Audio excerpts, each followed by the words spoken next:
Hi friends, कैसे हैं आप सब। मैं अर्जुन कुमार शुक्ला स्वागत करता हूं चंद्रावती क्लासेस के ऑनलाइन प्लेटफॉर्म पर। दोस्तों, जैसा कि आपको पता है, मैंने आप लोगों से प्रॉमिस किया था कि मैं रोजाना आप लोग के लिए करंट अफेयर्स, जीके और जीएस की सीरीज लेके आता रहूंगा। दोस्तों, जो छात्र हमारे टीजीटी, पीजीटी, एलटी और जीआईसी की तैयारी कर रहे हैं, उनके लिए मैंने आपसे कहा था कि मैं हिस्ट्री की सीरीज आपको लेके बीच बीच में आता रहूंगा।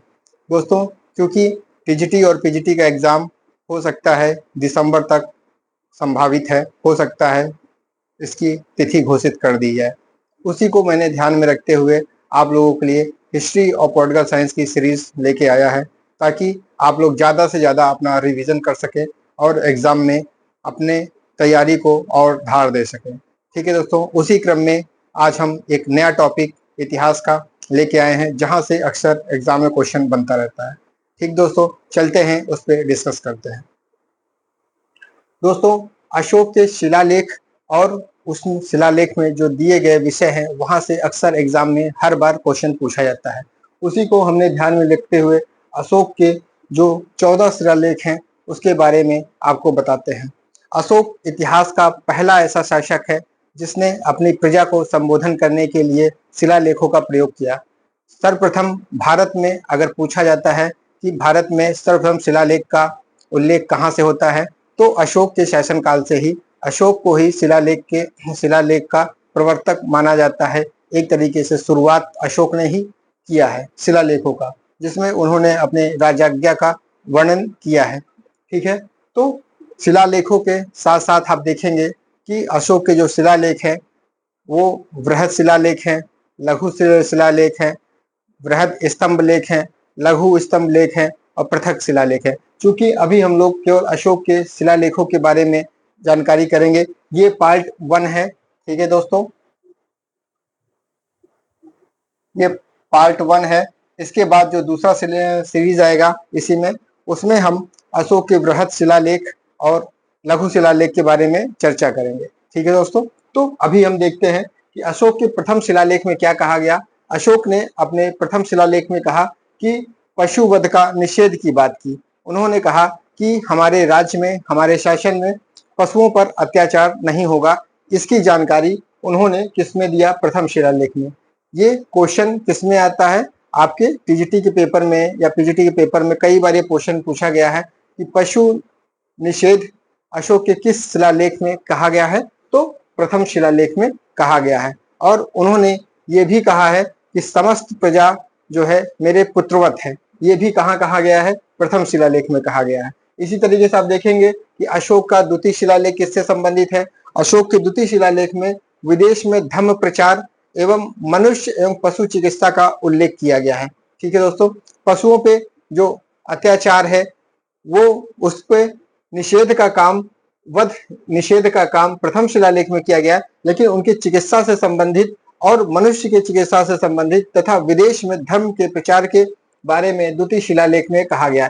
जो विदेश में धर्म प्रचार की बात की गई है, ये द्वितीय शिलालेख में दक्षिण भारत के 3 राज्यों चेल, चोर और पांड्य राज्यों की बात की गई है, जहां पे धर्म प्रचार की बात में की गई है। ठीक है, इसी तरह तृतीय शिलालेख है। तृतीय शिलालेख में अशोक ने राजयुक्त एवं युक्ति की नियुक्तियां एवं अधिकारियों को हर 5 वर्ष राज्य का भ्रमण करने का आदेश देते हैं। ठीक है, तो ये क्वेश्चन आता है कि राजयुक्त या युक्तियों की नियुक्तियां या अधिकारियों की नियुक्तियां किस शिलालेख में किया गया है? तो तृतीय शिलालेख। ये बहुत इंपॉर्टेंट है, अक्सर एग्जाम में पूछा जाता है। तीसरे शिलालेख में रज्जुकों की नियुक्ति कही गई है और धर्म जो अधिकारी हैं, अधिकारियों को हर 5 जो राजस्व अधिकारी उनको हर 5 वर्ष राज्य के भ्रमण की बात कही गई है। इसी तरह चौथे शिलालेख में धम्म घोष के स्थान पर धम्म घोष का भेरी के स्थान पर प्रतिपादन किया गया है। ठीक है दोस्तों, बहुत इंपॉर्टेंट है चौथा शिलालेख। चौथा शिलालेख में भी ये कहा गया है क्या कि जो भेरी घोष है, जो युद्ध की घोषणा है, तो युद्ध के यहाँ पे धम्म घोष की बात कही है। ठीक है दोस्तों, यहाँ पे अशोक के धम्म से आप क्या समझते हैं? ये कई बार क्वेश्चन आया है। तो धम्म के बारे में मैं बता दूं कि ये धम्म कोई नया संप्रदाय नहीं था। अशोक ने कोई नया संप्रदाय नहीं चालू किया था, बल्कि समस्त जो धर्म थे उनके जो नैतिक मूल थे, उन्हीं के सार को उन्होंने इकट्ठा किया और उसी को धम्म की संज्ञा दी।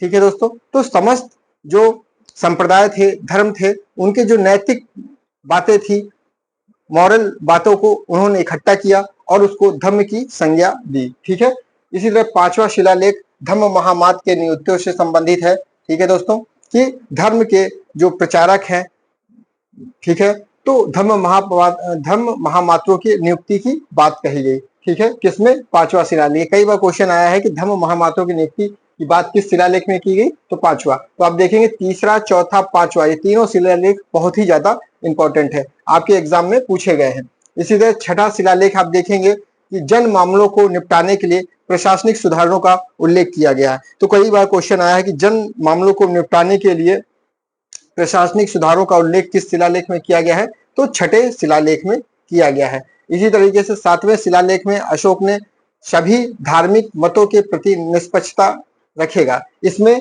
सातवें शिलालेख में अशोक ने कहा कि अशोक सभी धर्म जो है, जितने भी धार्मिक मत हैं, उसमें किसी के साथ बैर नहीं करेगा, किसी को ऊंचा या किसी को नीचा नहीं देगा, सबके साथ समानता का व्यवहार करेगा। ये तो अशोक ने सभी धर्म मतों के प्रति निष्पक्षता का भाव रखा। जैसे कि वर्तमान में आप देखेंगे कि भारत का संविधान क्या करता है, धर्मनिरपेक्ष है, किसी को न बहुत ज्यादा प्रोत्साहन देता है, न किसी को बहुत ज्यादा जो है किसी का विरोध करता है। तो धर्म की स्वतंत्रता भारत के संविधान में दिया गया है। उसी तरह यहाँ पे देखेंगे कि अशोक ने भी सभी धर्म मतों के प्रति निष्पक्षता का भाव रखने का प्रयास किया है। आठवां शिलालेख क्या कहता है कि बोध गया की यात्रा का उल्लेख किया गया है तथा बिहार यात्रा के स्थान पे धम्म यात्रा की बात कही। ठीक है दोस्तों, जहां पे अभी यहाँ पे आपने देखा कि तृतीय शिलालेख में अधिकारियों को 5 वर्ष राज्य के भ्रमण की बात कही गई थी, वही उन्होंने कहा कि बिहार यात्रा के स्थान पर अब धम्म यात्रा का आपका प्रतिपादन किया इन्होंने। तो किसमें? आठवें शिलालेख में। बहुत इंपॉर्टेंट है दोस्तों, हर बार एग्जाम में आता है कि आठवें शिलालेख में जो बोध गया की यात्रा अशोक ने किस शिलालेख में किया है, तो आठवें शिलालेख में। ये कई बार क्वेश्चन आपको आया है, आपको इसको ध्यान में रखना है कि बोध गया की यात्रा का उल्लेख किस शिलालेख में है, आठवें शिलालेख में। ये बिहार यात्रा के स्थान पर धम्म यात्रा की बात कही गई। इसी तरह नवा शिलालेख कहाँ है, ये सच्चे विधानों एवं शिष्टाचार का वर्णन करता है। ठीक है दोस्तों, नवे शिलालेख में अशोक ने कहा कि जो विभिन्न धर्म है उनकी जो नैतिक बातें हैं, ठीक है, जो उनके नियम है, शिष्टाचार है, उसका उन्होंने ग्रहण करने का प्रयास किया। इस बात का उल्लेख कहाँ पे है, नौवें शिलालेख में। ठीक है, इसी तरह 10वां शिलालेख है।